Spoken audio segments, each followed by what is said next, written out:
Okay, it's 6 o'clock on the dot. We have a quorum. We'll call the meeting to order. Welcome, everybody. We have minutes from March 27th. So moved. And move to approve by Mr. Ike. Second by Mr. Berman. Comments, corrections? Hearing none. All in favor of approving the minutes, please say aye. Aye.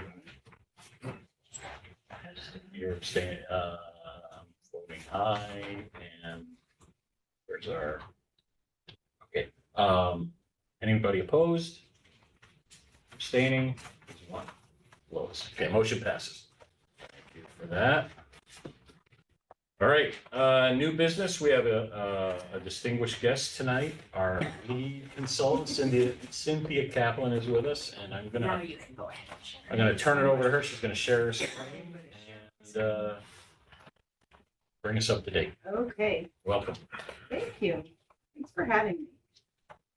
Let's find the tab.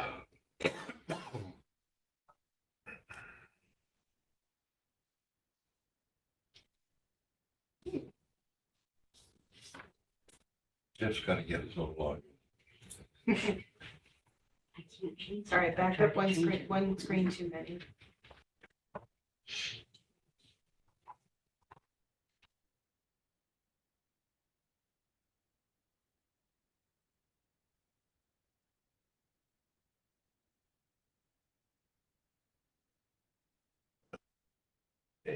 Okay.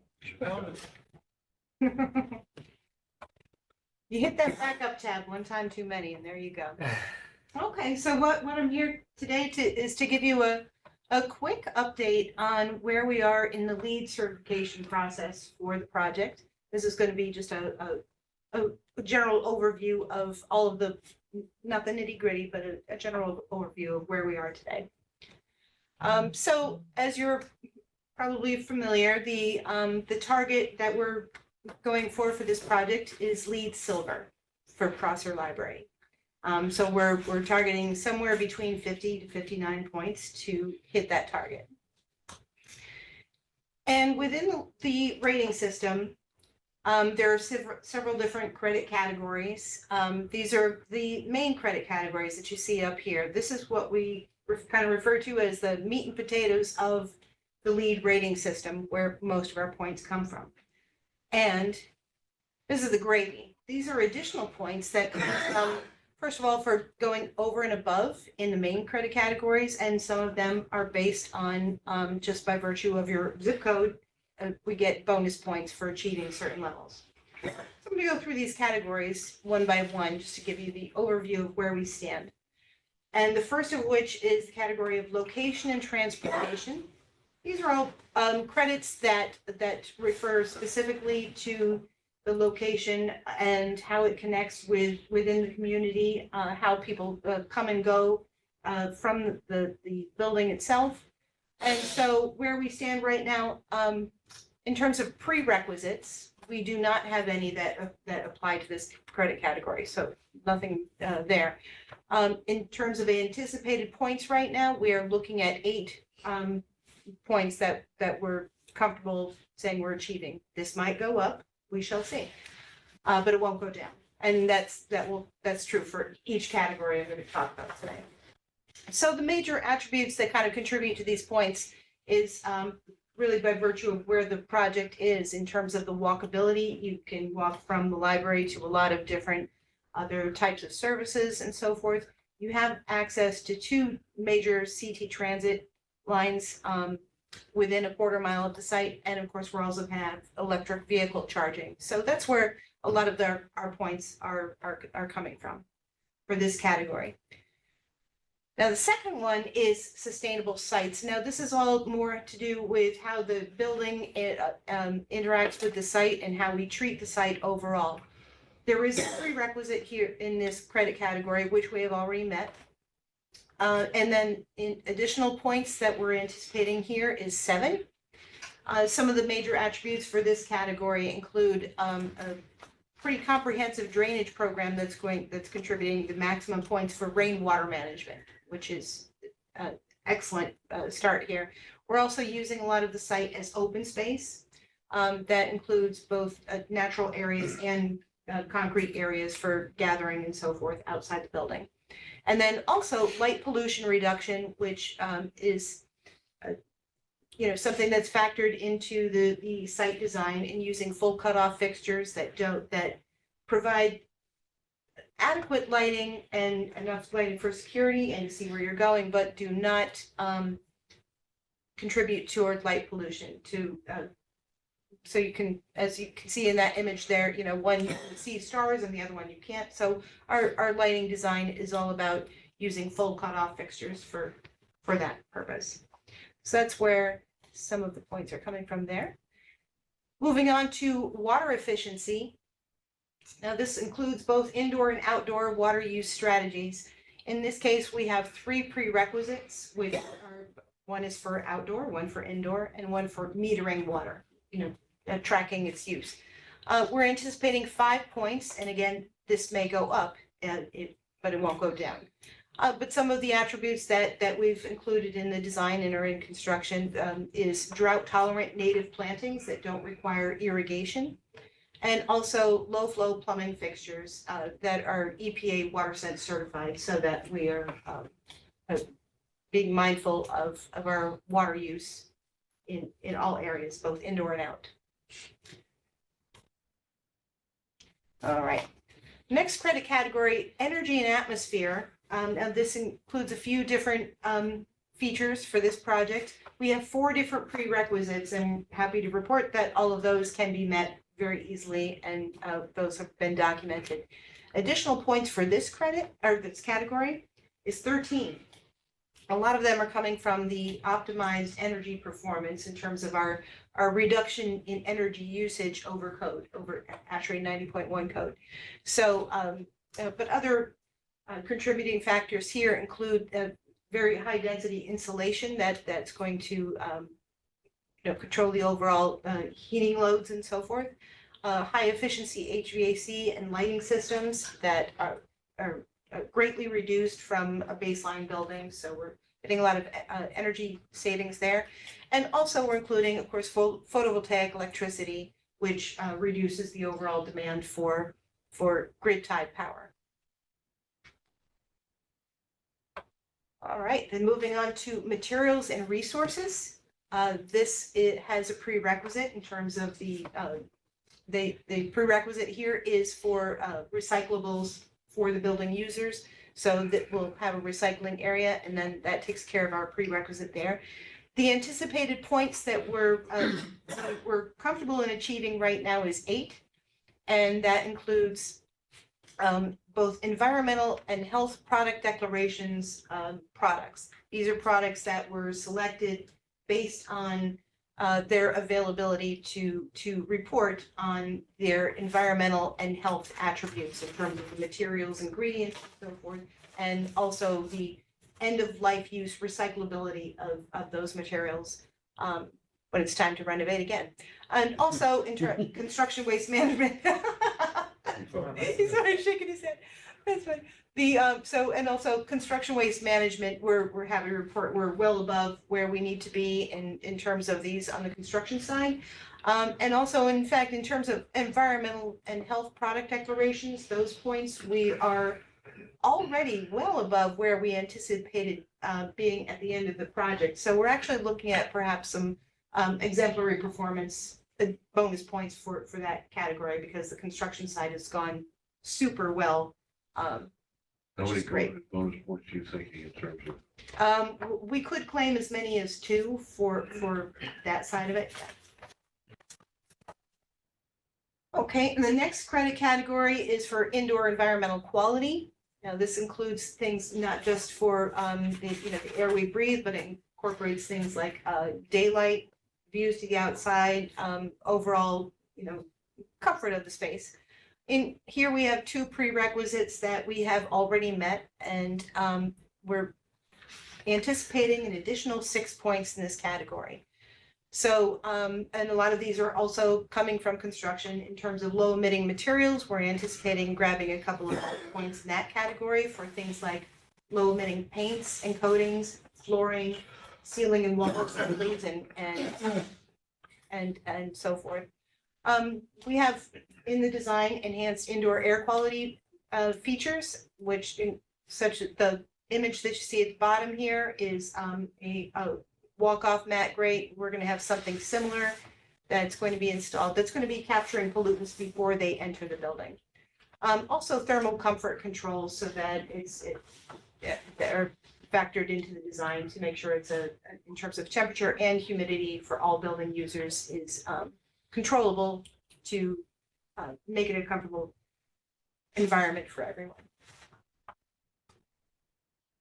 Okay, so that was your mashed meat and potatoes there, and now we get to the gravy. One of these is something that we did, actually this dates back to a couple of years ago when we started this process, but this is the integrated design process where we started with an eco shred back in February of 2022, but that was our jumping off point, and we've been steadily working towards the other goals as a result of the steps we took early on, which you can see here, establishing an energy target, water budget, and analysis of the site. And then that's from there, that's where we started our lead checklist and for social impact and for also, outcomes for occupant health and so forth. Now, there are some additional points strictly based on your zip code. We have 6 options given to us as a team where the lead rating system identifies areas that are of most concern in this particular area. And of those 6 strategies, we can pick 4 of them and claim 4 points. So luckily, we've already claimed them all. We could actually perhaps even have achieved more if they had let us, but we've already maxed out on the points. So happily, we can claim the maximum number of points for regional priority because these are already points that we have achieved. And lastly is the innovation category. Now this actually, you can gain points in 3 different areas. The first of which, very simple, having a lead AP on the project as administrator is 1 point automatically.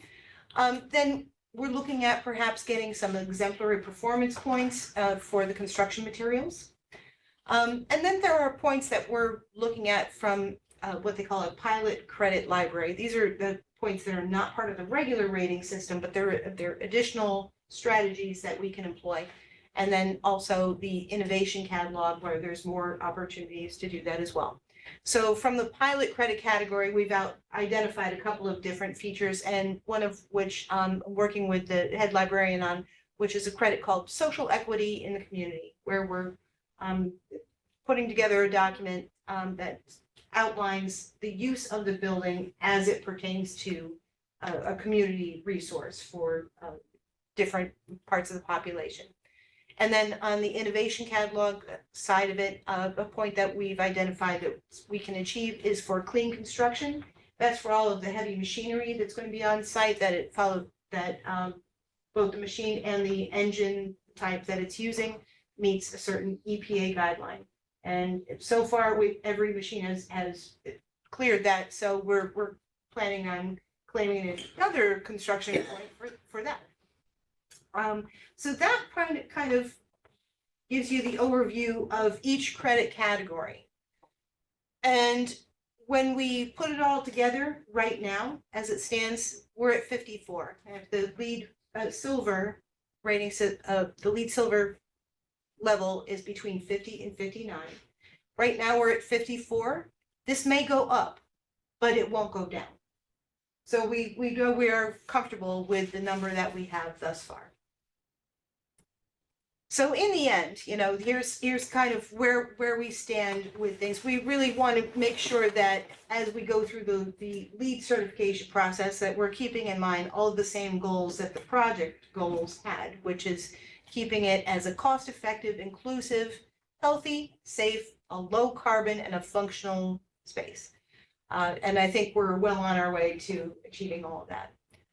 So that's the end of my overview. With that, if anybody has any questions for me, Questions Fire for away. Cynthia? questions for me? Yes, Bob.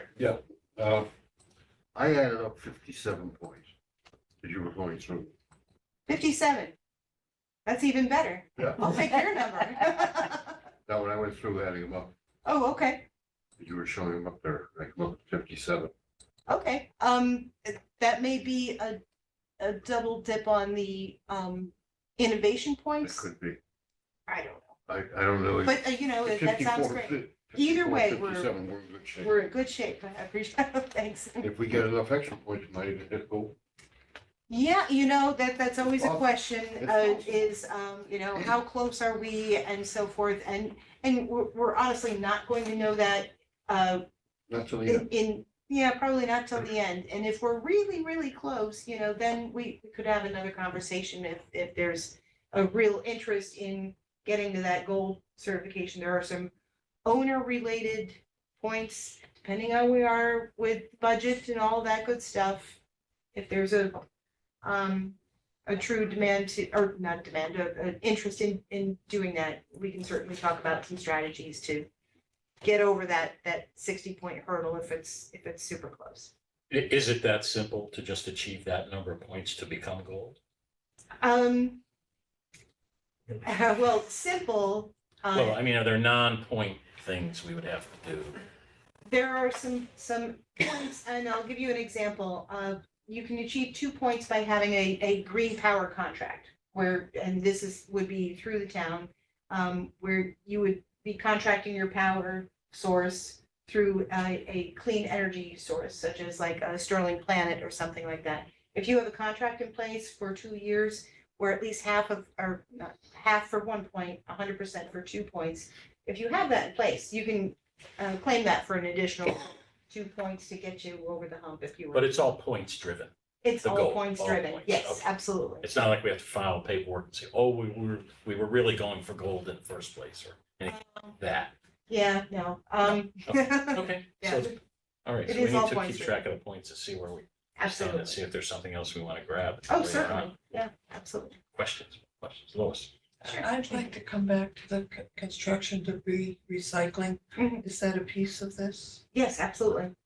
So again, I would say, where did they take it? And what was it used for? That is actually part of the required documentation for construction waste management is that the waste hauler does have to provide a plan for downs and tell them where each and every material is being hauled off to and what it's being used for. In the case of something like concrete, it goes to a concrete recycler, crushed and then used for something like road base or something. Metal is a different story. Metal goes to one source and is used for all kinds of things. Yeah, I'm but- not concerned about that. It's Sure. the sort of the general stuff that ends up in a roadbed someplace or gets recycled into. What is it? Oh, Because one of the things that we monitored at the DEP mhm. was what actually was it this material and how is it getting into the environment? One of the examples was wine bottles with lead caps. Oh, If they got recycled into the road, then you ended up with having lead in the water nearby. So Right. that's why I keep asking the question, hmm. where did it go and how is it used? Okay. And I think the people who, the interest of the DEP is probably somewhat different than the interest of the contractor who receives this material. Agreed. Agreed. I will say that the waste haulers do have to have, you know, their EPA certificate and so forth that of where they're hauling it, and they do have to meet their own guidelines and That's so great, forth. as long as we know that. Yeah, that's part of the documentation for the LEED certification is for us to take the documentation from the waste hauler as part of our final report. And the other question is, what is the status of McMahon with respect to lead? Yeah, unfortunately, McMahon is not one that we can do a LEED certification on because we're not doing enough to the building to warrant For review. an overall review. We're really just giving that building's really just getting a zhuzh, so to speak. It's not certifiable. Yeah, I mean, there are Not that some of the pieces that would have to go into that. For example, one of the prerequisites is commissioning of building systems. We're not changing out among the HVAC systems that are in McMahon now, so we can't really commission it because we're not altering it and so forth. So when did we make that decision? Ooh, I Uh, don't remember when- it being discussed. here. When we only had 2+ million to spend on the building, yeah. basically. Yeah, but we couldn't do the expansion. Mhm. Okay. Yeah. Sure. Are you filing this documentation as we go along? Yes. Okay, Yes. so we don't have to wait till the end. No, there's actually like a couple of different review periods that will happen, and one of the pieces that I will need actually from our MEP engineer is our latest plumbing calculations and so forth. Once I have enough of that, I'll be doing a preliminary design review where we'll get our first pass feedback from our lead reviewer. And then there's a second one. Then there's also 2 more reviews during construction, for the construction points. Oh, that's Yeah. interesting. Yeah, no, it's kind of nice to kind of gauge your way through. So if you have to make some changes, you get feedback from the reviewer and you can make those changes as you go. But in terms of the documentation, it's an online repository. It's just called Lead Online.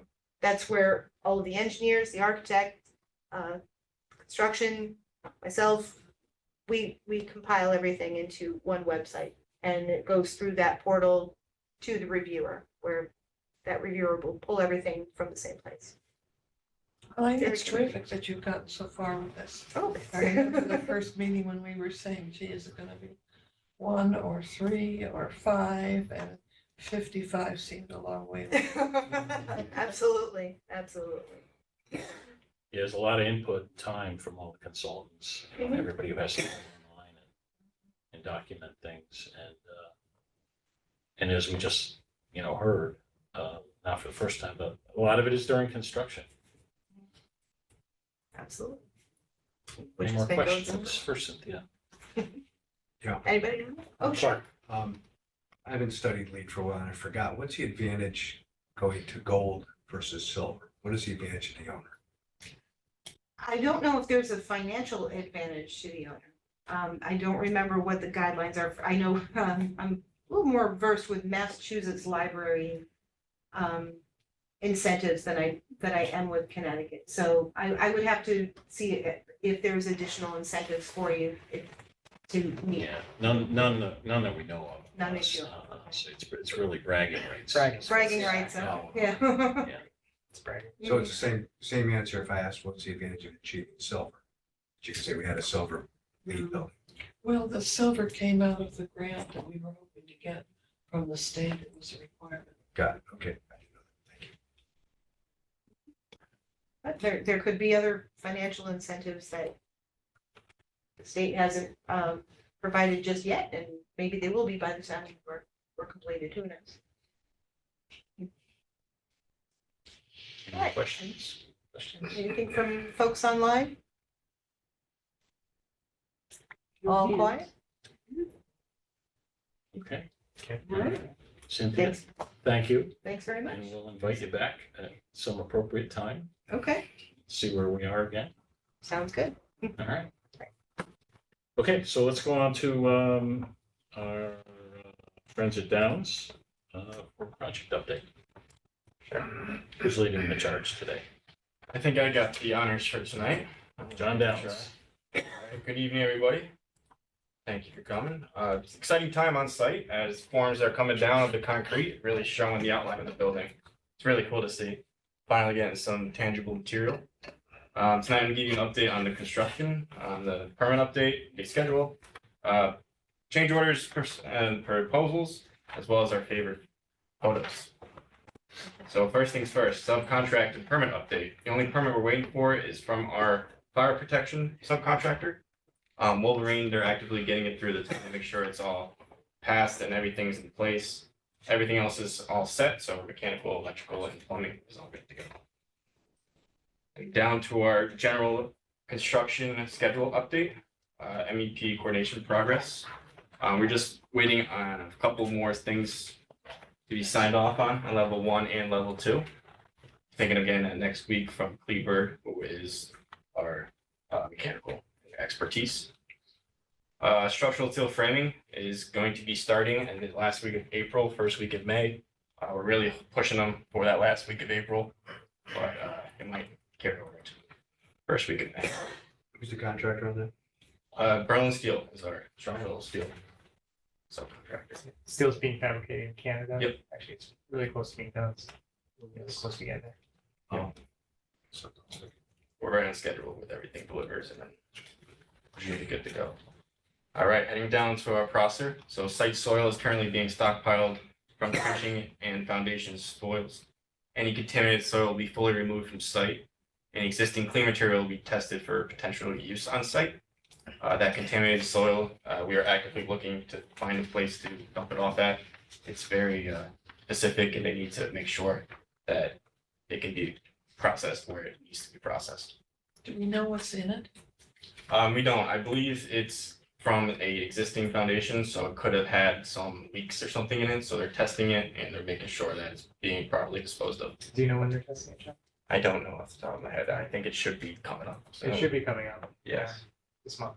I'd be interested to know. Yeah, Yeah, we can get the report to you. Absolutely. Our GeoQuest engineer is GeoQuest, and they've been fantastic throughout this process, helping us with that. Yeah. All right, moving along.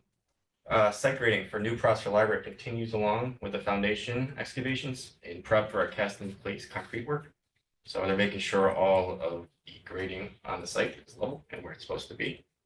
These photos coming up will really show what type of leverage is going on. The MDC has approved the slide rail shoring system box. MDC is there every day and during this excavation. What is that? So basically what it is a bunch of rails to make sure that the easement zone that the MDC has for their 24-inch pipe is not intact. Just kind of concerns that it might be pressurized against the pipe if we go into that zone. So what we did is we shored it vertically with a panel to make sure that that doesn't get impacted in any way. It's a very large trench box, Yes. Thank you. but it's engineered for shoring specifically for something like this, and you can slide it along as you're going. Yeah, there's a couple pictures that show really the depths and how deep it goes and what it's really for. The MDC told us they needed to approve how that work was being done on that foundation because it's so close to their pipe. They wanted to make sure that at any time they have access to the pipe for repairs. So we weren't That's the able to genesis go of into that. that zone. And how much longer do you anticipate that's gonna take? I They believe. started that last week, right? Yep, we have all 5 panels in at the moment and we have 3 more to go. So what they're gonna do is once they put the footing on this side, they're gonna move the panels along. And it should be done on the same time as concrete ends, so Okay. end of the End month. of the month. Another one. So this allows the manifold to work and excavate in the west elevation safely, like we said, and provide support to that 24-inch MDC RCP line. Members from the MDC were present during the excavation to make sure that we were following the rules and regulations, which we were, and everything was going great. So from there, Acheron will form, install rebar, and then go along with the footing as well as the panels. Cast in place concrete foundation work continues along the east and south side elevations of the new processor library. So like I said, you can really get an outline on the building. It's really cool to see how special the building is going to be. Underground MEP utility installations are actually going to start tomorrow. So that means MJ Daly, who is our mechanical and plumber, as well as Custom, who is already on site, is ready to go with that utility and making sure it's underground is all set. All right, moving on to the Riley lot. The Riley lot currently is being used just to lay down material for all trades. It's nice to have, because if we didn't have it, we would be very congested in the process. It'll be like that for a while. All right, moving along. Requisitions and change order proposals. Requisition for April is currently being assembled for review and approval. And we hope to have that ready for our May 1st, our next building committee meeting. Our budgeted COPs at the moment, COP number 7B has our children's room MEP modifications. We're looking to see $5,000 back. Again, these are all budgeted numbers. COP number 9 is structural revisions and clarifications. That is currently in review for just under $2,000. COP number 12 is the wetlands and DOT clarification. At the moment, it was $149,000 change, but the new ASI has recently been received, and we're getting that pricing back from Manafort as we speak. I gave them a deadline for Wednesday next week, so we're hoping to have something by then, at the very latest, on the new pricing. And So the revised ASI will bring the cost down. Oh my gosh, absolutely, yes. Yeah, We Significantly. discussed that at the last meeting in the trailer, and Yeah. apparently a lot of the wetland side of these clarifications are not necessary, and so Yeah, like you said, that number should be going down significantly. Yes. Yeah, we were double dipping, I think, in a little bit, that stuff that wasn't necessary, so their removal, we should be seeing a lot less. All right, COP number 15 was an added support for sunshades. We got pricing back with an additional cost from Berlin Steel. We're looking for a credit from the structural revisions that Accurate, our manufacturer with the sunshades, is gonna give us. We do not have any official COPs tonight for approval, so we will go on to our progress photos. Any questions before we go on to our progress photos? Questions for John? No, okay. All right, moving on to our photos then. So last time we updated you, we had this poured here. This is our foundation plan. Everything in yellow was a footing that was poured, and everything in that greenish color was the wall. So we had this retaining wall here with a couple footings around it, going up to the northeast portion of the building. So first, I'm going to update on these pictures on the trench that with the MEP zone. So along this line here, it's very close to the the MDC line. So see this straight line here alongside runs parallel. So this was the start of excavation for the slide rail system to be installed in this photo.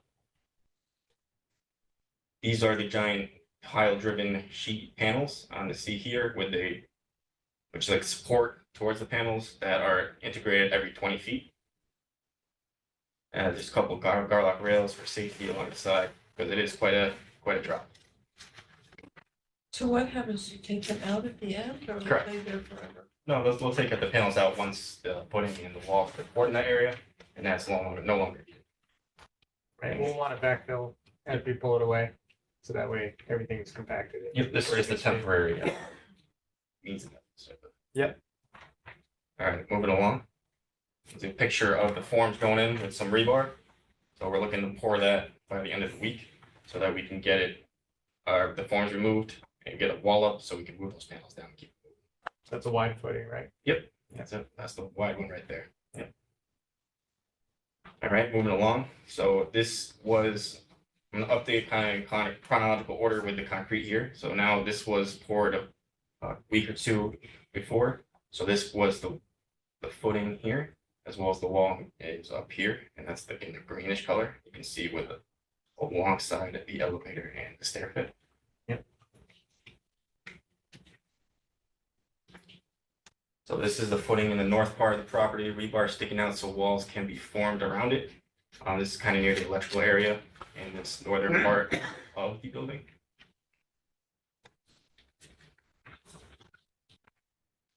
So this is kind of the special picture I was looking to show you.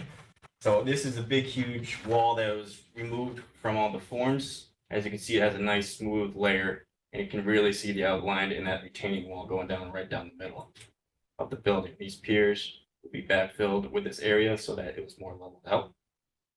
And looking in this next picture, you can kind of see how high it really went once Manafort has started this week. So that gives us a total amount poured to date of this bollards, a couple pier footings along the side, walls all in this area. I even added the MDC area over here in orange, and they're ready to go halfway. Once that is all poured and ready, they'll be moving the panels to complete the rest. Leaving this spot open for the backfill as seen here, so that at the very end, they'll close it off and everything will be level and there's no need for heavy machinery to be traveling in and out here. That's all I got for tonight. Okay. Questions for John? Moving very nicely. Yes, it's rewarding to see the progress for sure. Questions, no questions? All right, John, well done. Thank you. Thank you. Appreciate that. Let's move on to TSKP. We have Abby and Richard and Jeff. Thank you, everybody. Yeah. Good evening, everyone. So I'm not sure if Jeff is going to go first or Abby. Jeff, do you want to go first? Yeah, the only thing I have to say, since John talked about COP 12, the discussion that Peter Costali had with Rock Edmond, that they're working on that. So the only other thing is obviously submittal review and RFI review is ongoing with Downs via John's hot list, which seems to be working well. In fact, I'm even trying to get ahead of that. So so far it's working pretty well. That's all I had. Okay, great. Thanks. Abby, you're on now. Share with us what you know. Okay, Jeff, do you want to start, McMahon, or? Let's see. Start? I guess the only thing with McMahon is that Mark, ourselves, and Downs, actually Scott, had a Zoom meeting for McMahon in order to review the Downs cost estimate. Maybe Scott's going to talk a little bit more about that later. So Abby, if you want to go on, that's all I had on McMahon. Okay, then, as promised at the last building committee meeting, I will be presenting the furniture package for McMahon, and I am going to share my screen.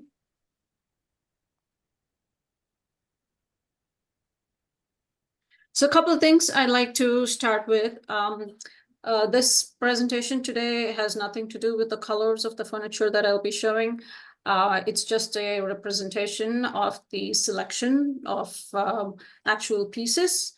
And all these pieces have been, pretty much the same presentation was already shown to the library staff, and they've seen and approved everything. And they are happy with all the choices.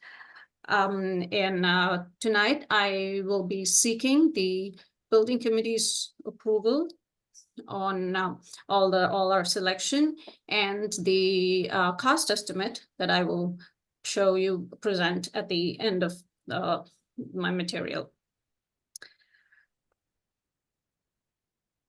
This is the furniture layout. You've all seen this several times, I think.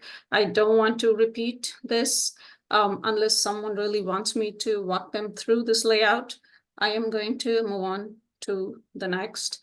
What I'm going to show you tonight is I'm breaking up this project into smaller pieces, so it's easier to see and understand. We'll start with the adult reading area. We have about 6 tables and 24 chairs. The tables will be flip top and nesting type tables so that they can be moved out of the way if an assembly type setting is required. And they will be on casters. The chairs at these tables will be stacking so that they can also be moved and stacked away if need be. And these are high density stackers. This is it's a plastic back chair with, it's actually technically it's a polypropylene back with upholstered seat. They can stack about at least 5 high on the floor safely. And this particular chair I chose because the way it's constructed, it has these some very thin metal wires running inside the polypropylene back that actually helps give this, if you see this image, it helps give a little flex to the back, which makes it a very compact, cost-effective, and comfortable chair. And these all the furniture I'm going to show you tonight are BIFMA approved. BIFMA is the Furniture Manufacturers Association that a lot of the contract furniture manufacturers have to be part of, and there are several guidelines and rules to follow, and lots of things to meet, so that the furniture is approved for contract or commercial use. This particular chair is rated for about 300 pounds. We've used this in several of our projects, so I know this is going to work well.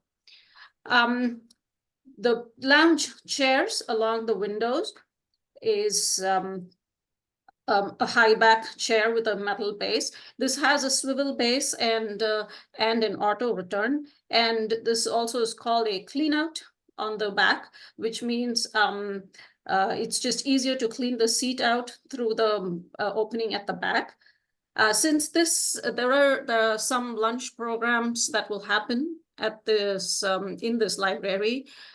This might be a nice feature where things can just be dusted off and they don't get collected at where the seat and the back meet. And some simple small laptop tables for all these chairs. And one little bench just to add a little extra seating. The pods are something like this, and I thought this was a very appropriate picture because I am considering doing like a maple laminate, because maple is going to be the wood of choice for this project. And it also shows the background of painted brick, which is exactly what we are going to have here at McMahon. Shelving, this particular shelving is dedicated for periodicals and newspapers. It's going to be much taller than this picture shown, but this is pretty much the concept of the shelving unit. There will be at least 2 lower units under the monitor. So this is the reading space. I just wanted to talk a little bit about the pods. It was hard to squeeze all these images within the other slide. The pods will have solid sides and back, and the front will be glass panel and glass doors.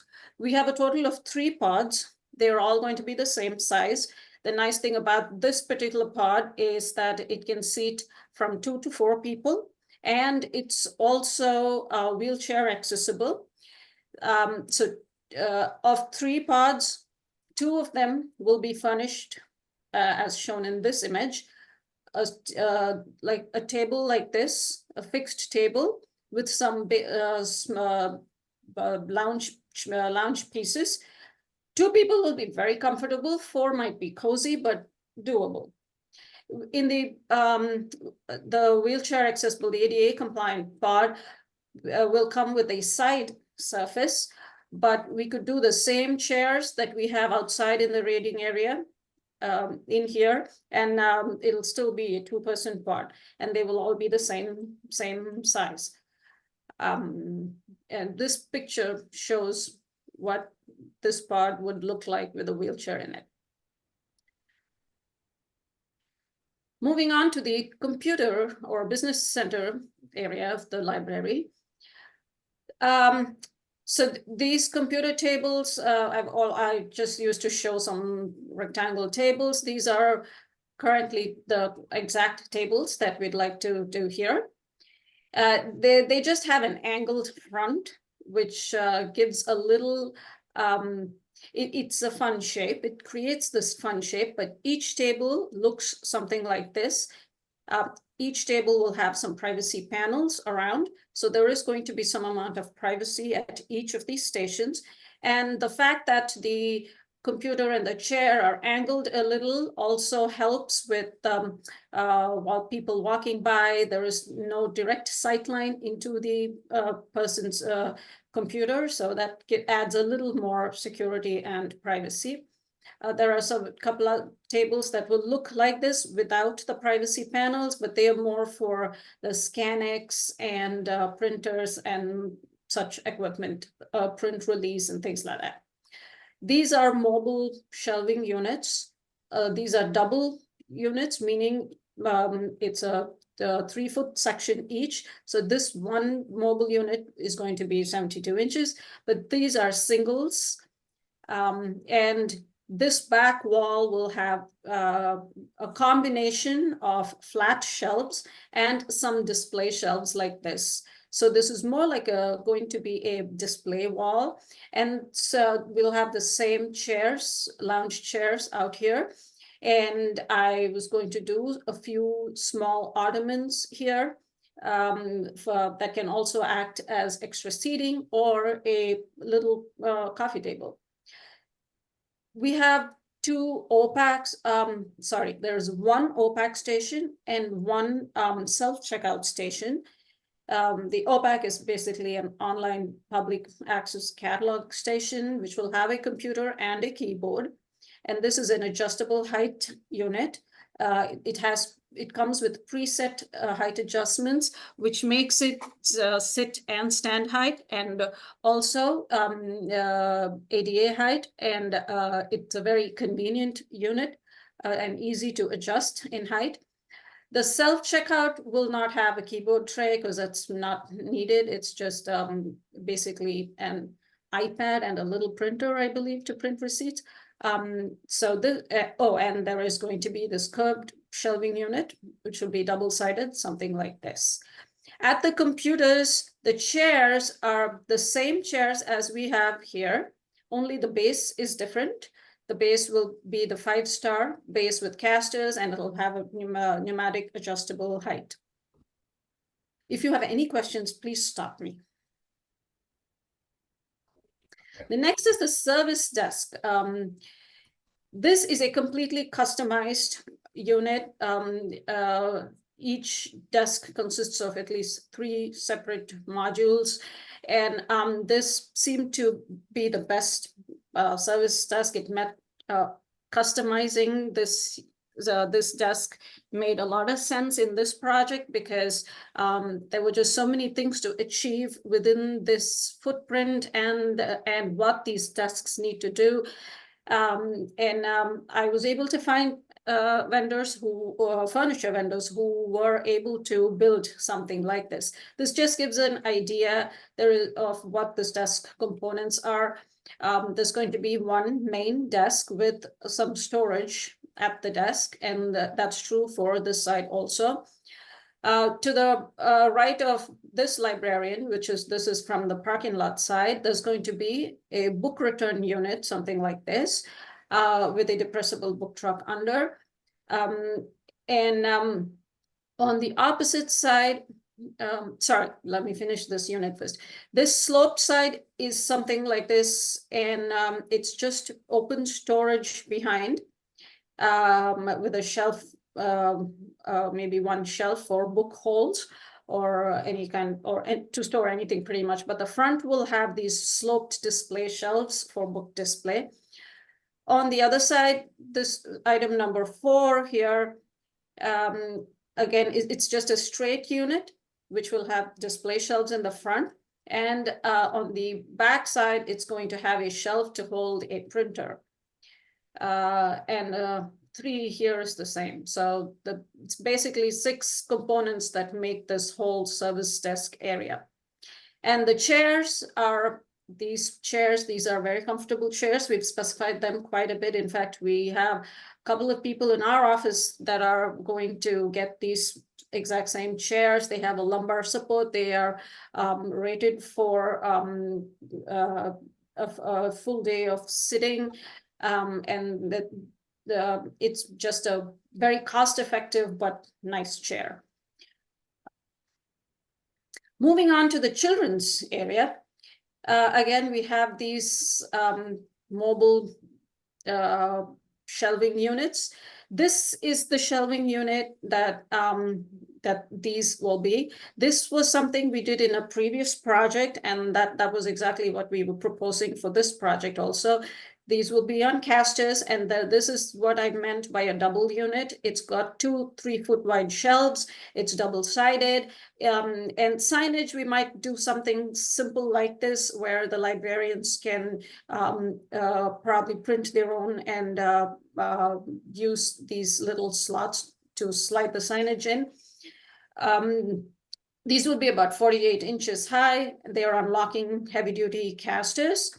And there is a good amount all over this children's space. This curved shelving unit is exactly the same as we saw earlier. We have a couple of benches. These will be benches at about 18 inches height, more adult sitting height.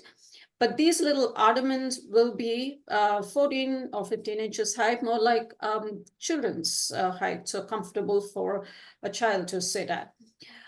For tables here, I chose this table that's called a puzzle table. Why it's called a puzzle table is because 2 of these tables can actually go together like a puzzle. So we can either separate them and have four people sit around in a fun little shape, or they can even be put together and it can become a nice big conference type larger gathering also.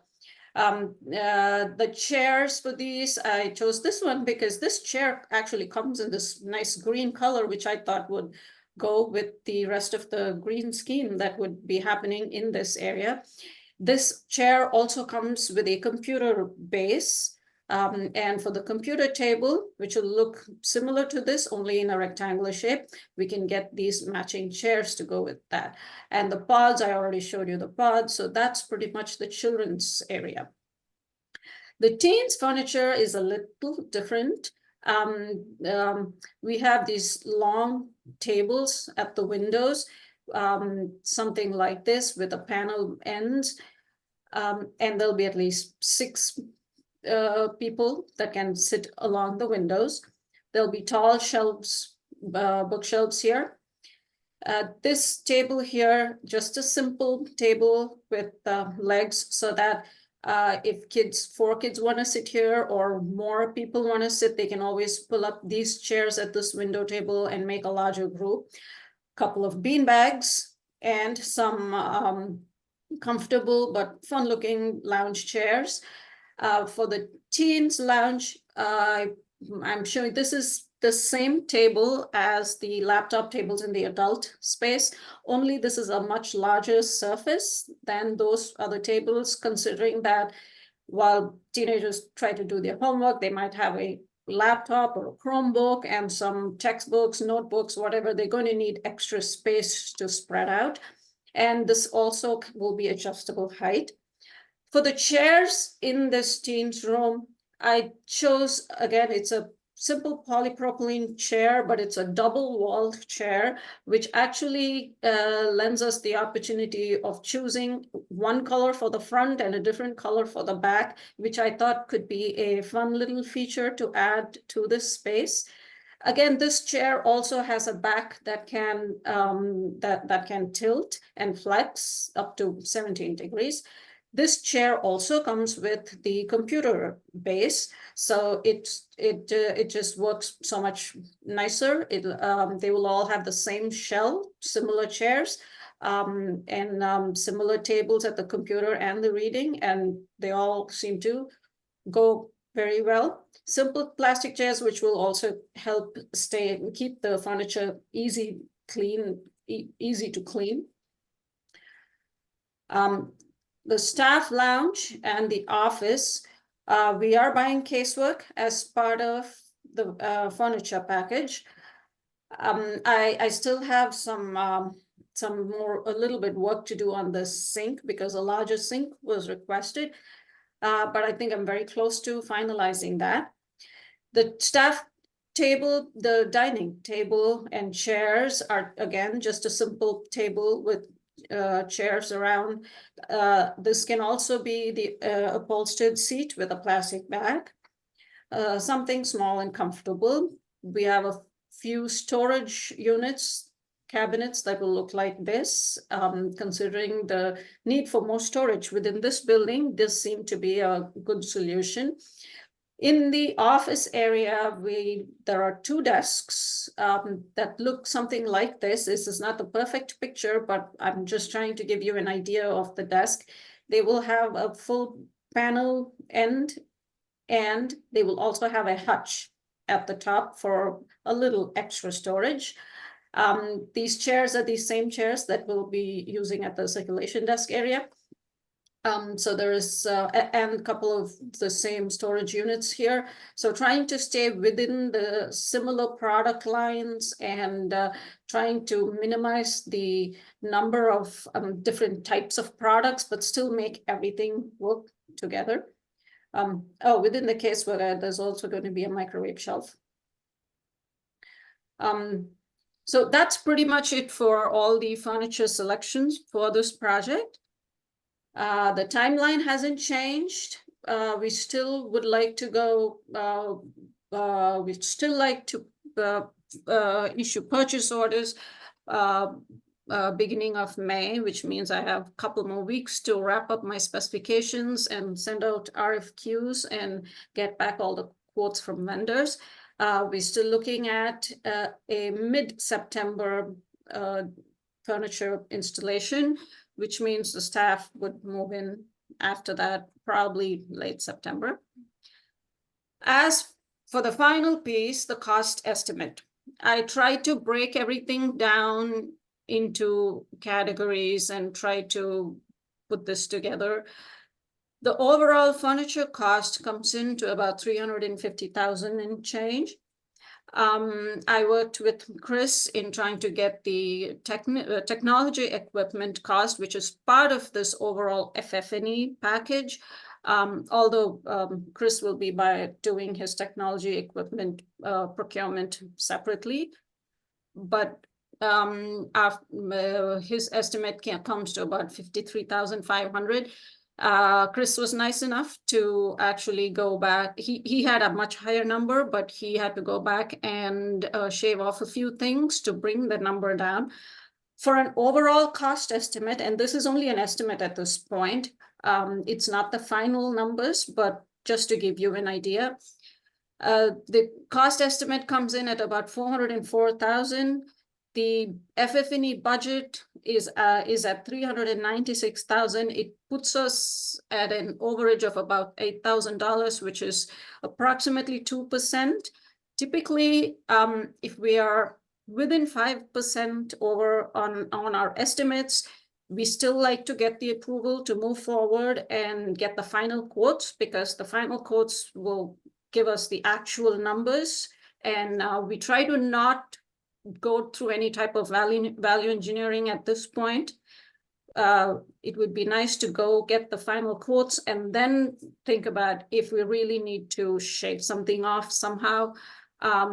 So I'd like for the committee to give us the approval to move forward with proceeding with finishing up the specs and for furniture and getting the final quotes from the furniture vendors. Any questions? Questions for Abby? Mhm. Lois?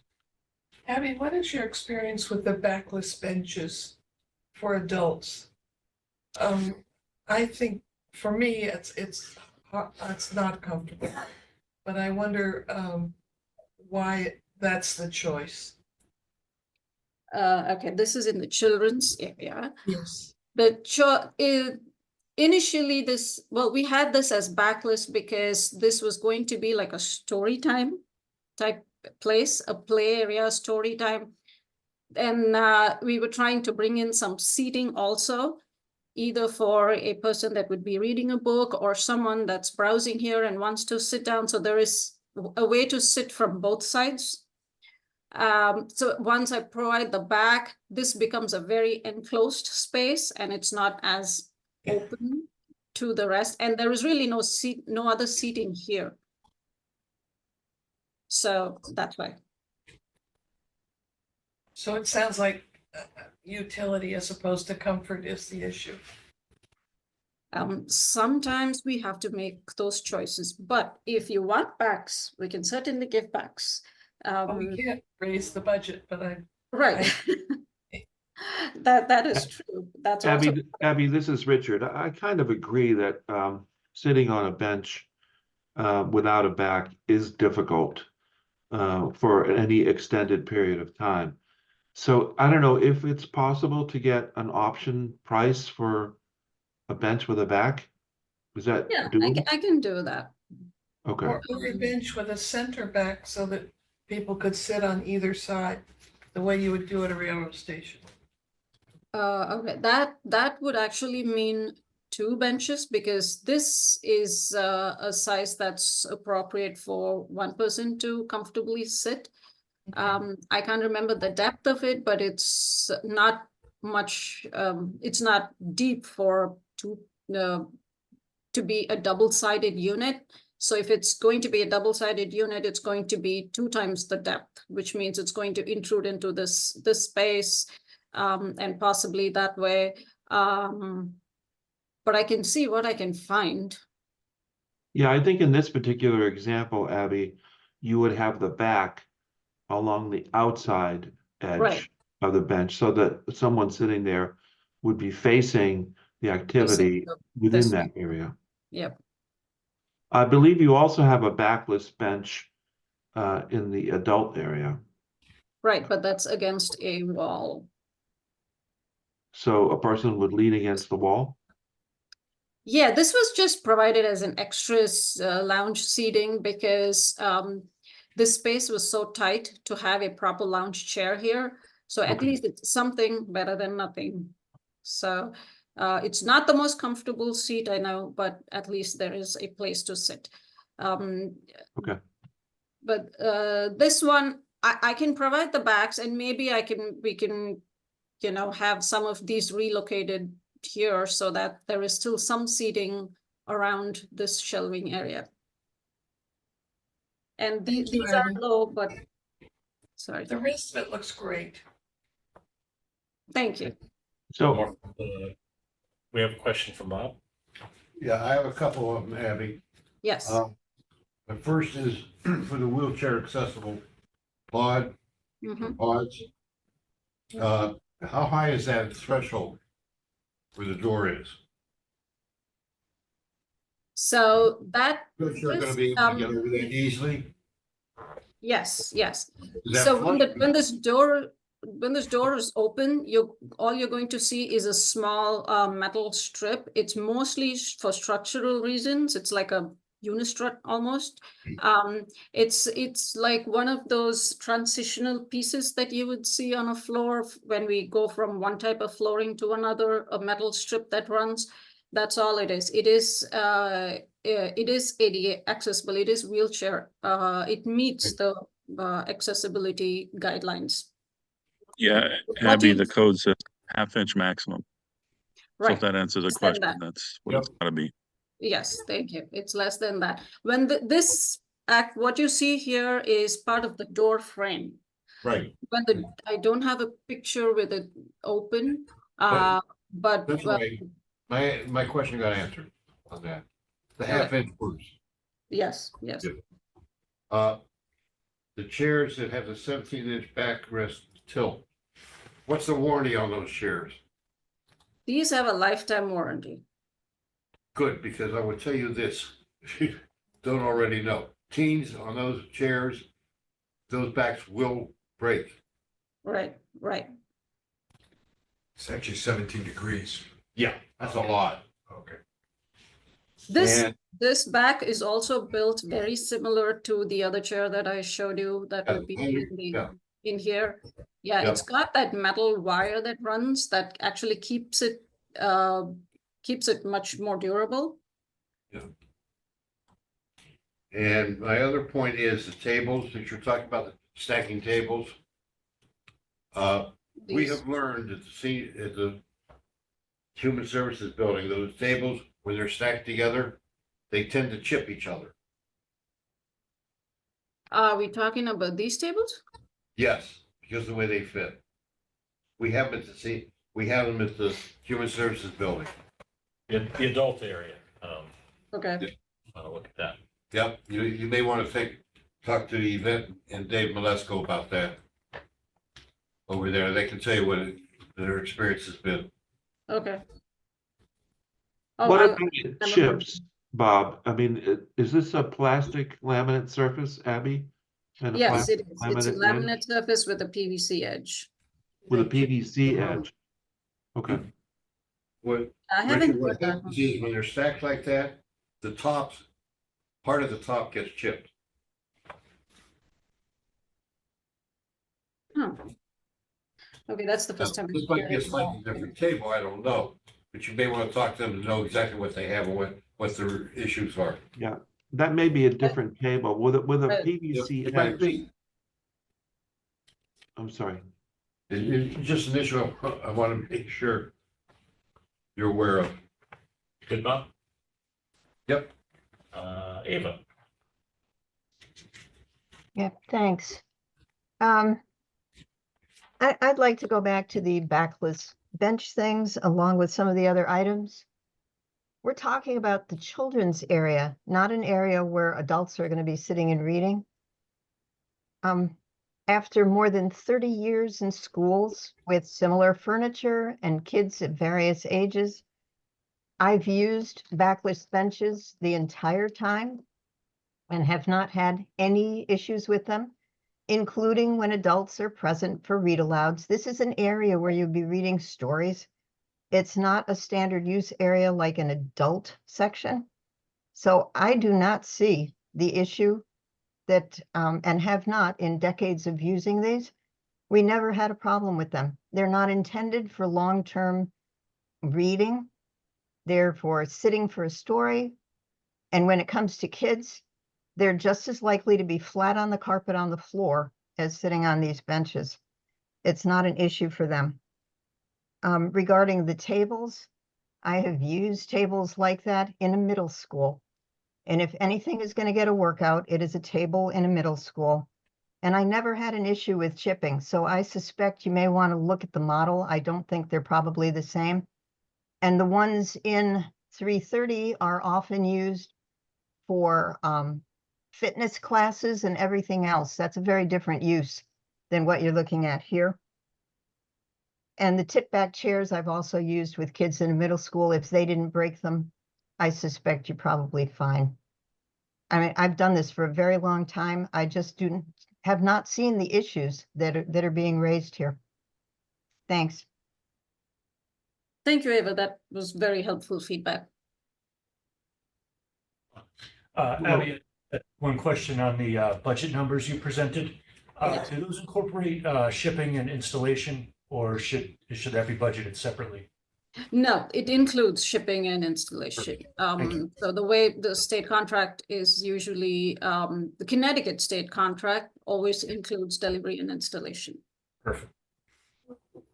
So I think what Abby is looking for this evening, as soon as the committee is finished with questions, is a motion to authorize TSKP to proceed with the procurement phase of the work, which is to prepare the specs for bidding and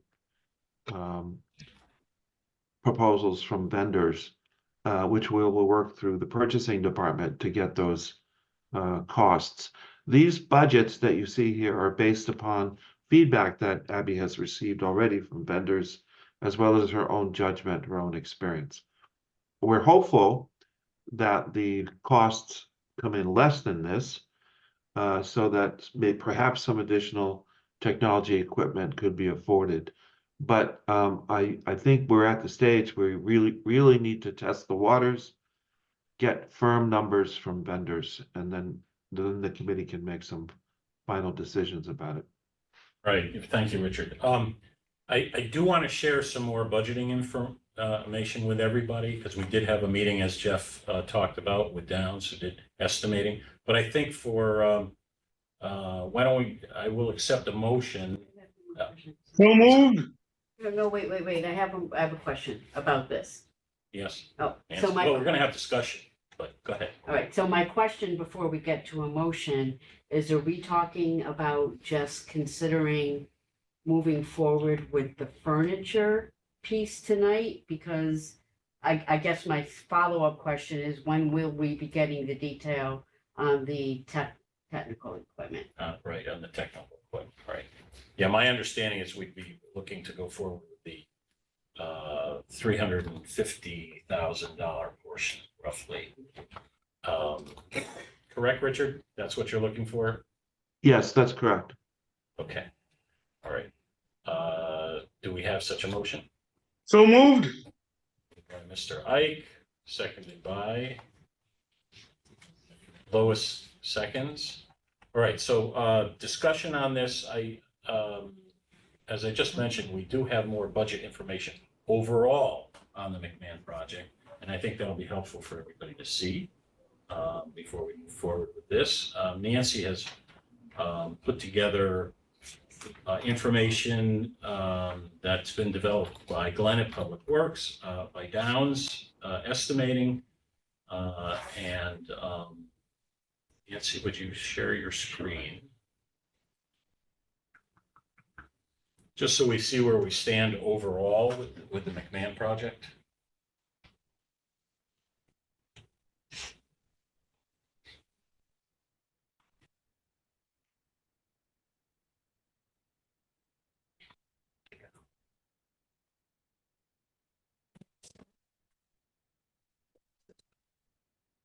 Can you enlarge that, Nancy? Yep. Zoom in on it?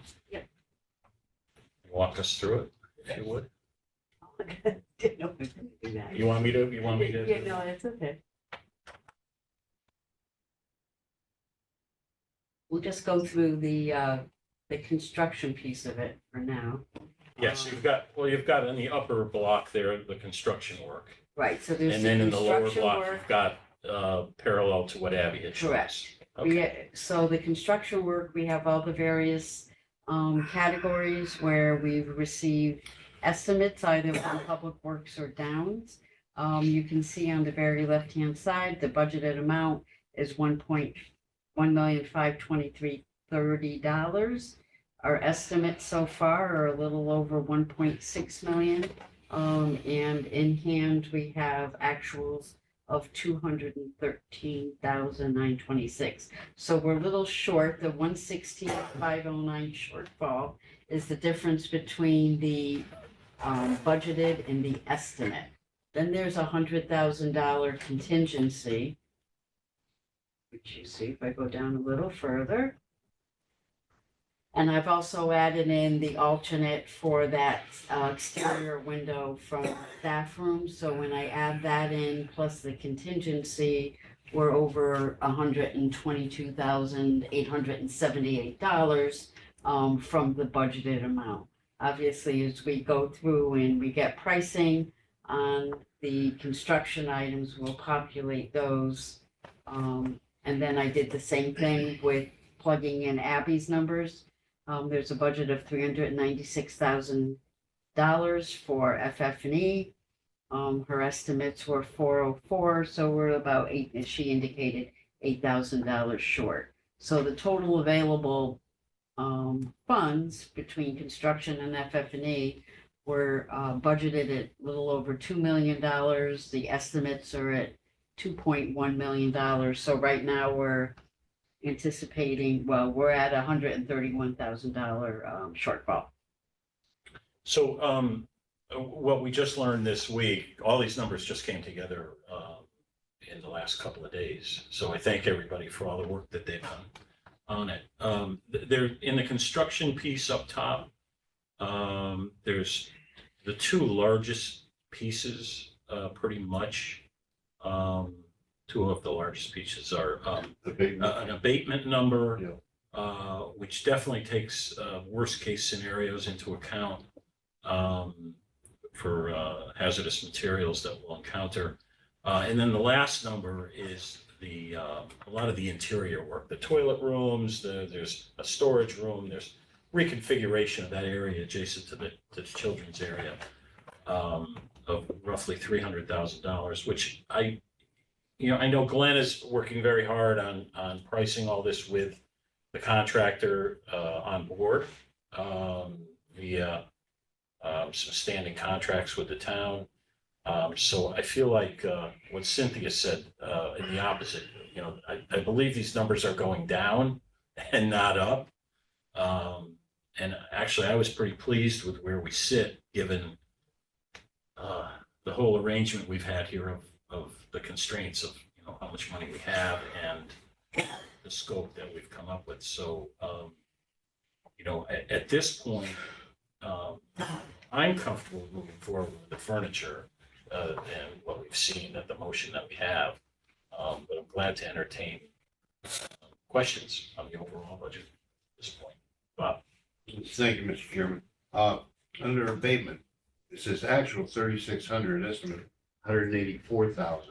That actual, Those actual numbers are numbers on certain portions of the scope that have been received so far. They're not totals of the scope. that was my question. Well, they are for the rooftop unit, the building and automation, the roofing replacement, and the emergency exit door. Those are actuals.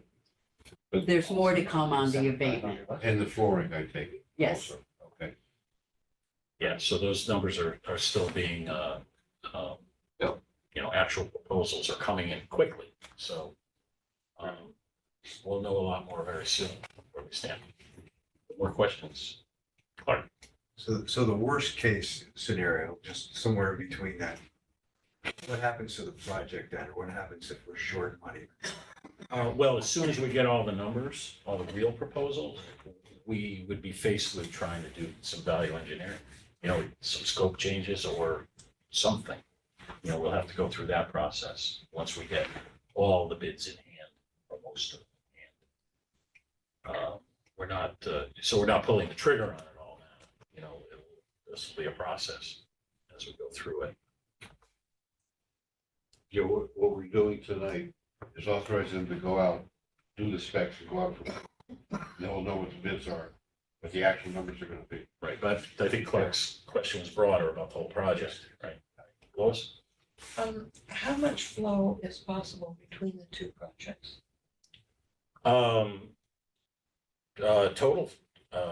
Totally. I mean, we can, it's all one project. We've allocated line items at this point for the various projects. But, yes, Is there any flexibility? there is flexibility there. Yes. So I think, It's at our discretion. Let's put it that way.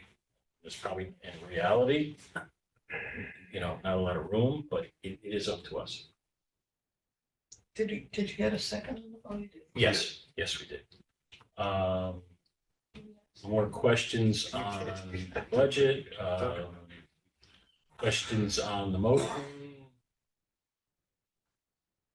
All right, everybody in favor of the motion, please say aye. Aye. All right, we are unanimous. And I thank Abby for the thorough, creative work. I'm excited about it. Yeah, thanks for the authorization to proceed. I'm anxious to see it proceed as well. Okay, what else do we need here from TSKP? We all good? Sorry, yes, I think that's it for us. Thank you. Okay, all right. Well, I thank all of you. And let's go to Sean from Colliers. Thank you, Mr. Chair. So I'll share my screen. In terms of my report, pretty repetitive from last time. Tri-State Materials has been on site testing the rebar, inspecting the rebar, testing the concrete as it's placed. All the reports have gone to Michael Horton Associates, and they've issued their overall reports in their role as special inspector. The commissioning efforts continue in terms of reviewing submittals and RFIs as they come in. And then in terms of project overview, just re-emphasizing what Johnny shared earlier, concrete being placed, and you really get a feel for the building footprint at this point going forward.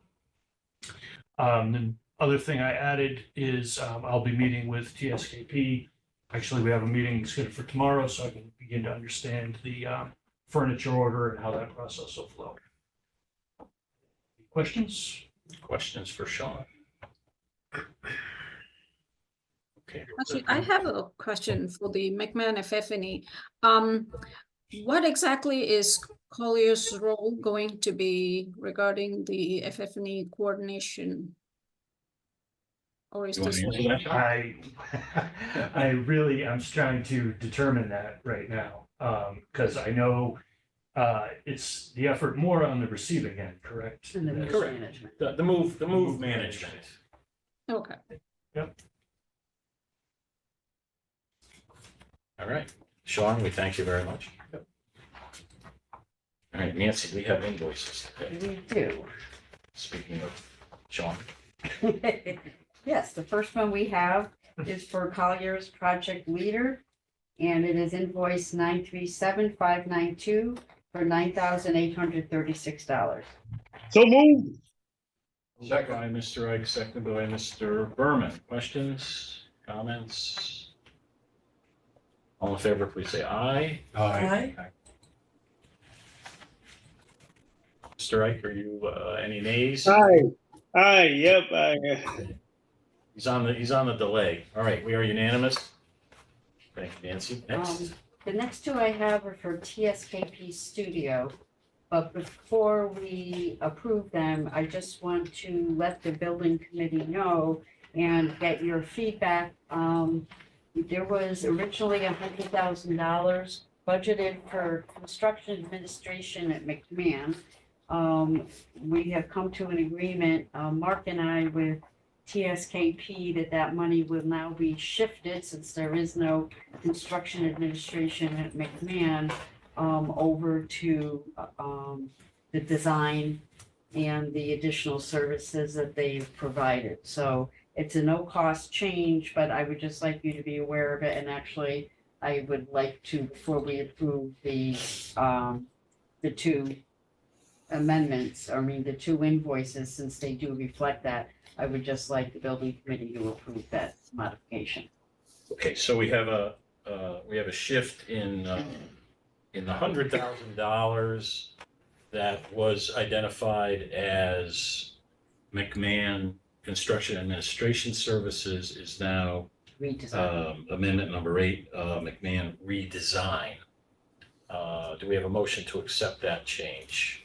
so moved. By Mr. Berman, seconded Second. by Mr. Ike.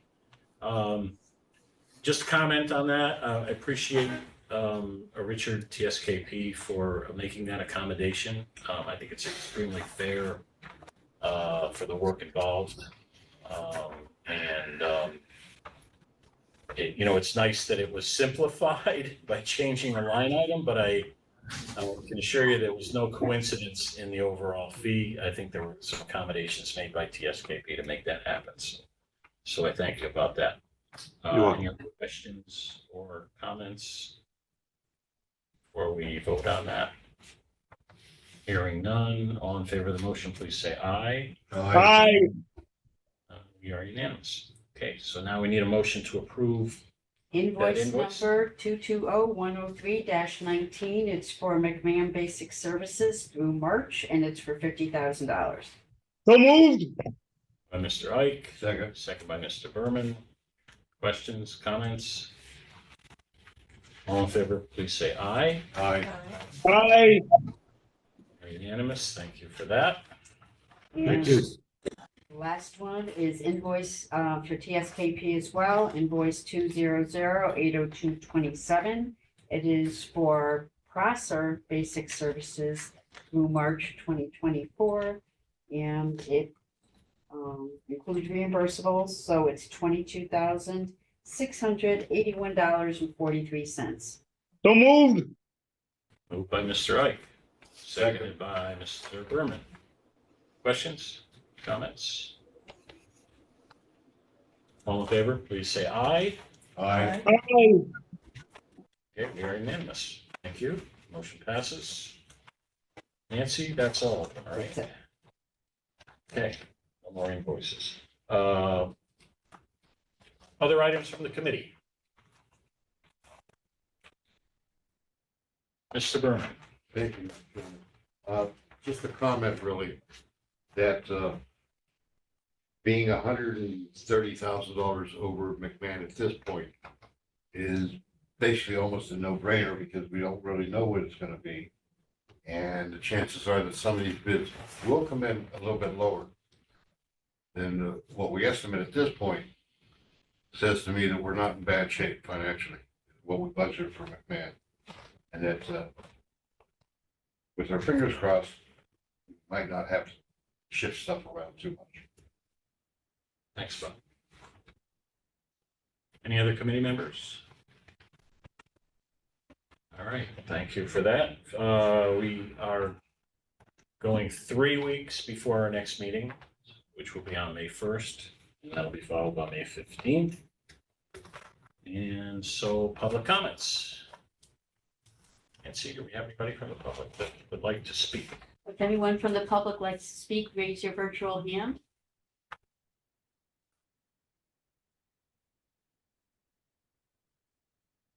No one has raised their hand. All right. Well, thank you, everybody. I think, Quick question on dates. yes. Does this mean that effective with 5/15 will be every 2 weeks from that date forward? Correct, correct. And we do have, there was a schedule for the whole year issued. This jives with what was previously issued.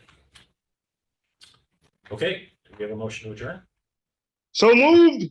Second. Mr. Ike, seconded by Mr. Berman. All in favor, please say aye. Aye. Aye. Okay, we are adjourned. Thank everybody again. Good night, everybody. Good night. Thank you all.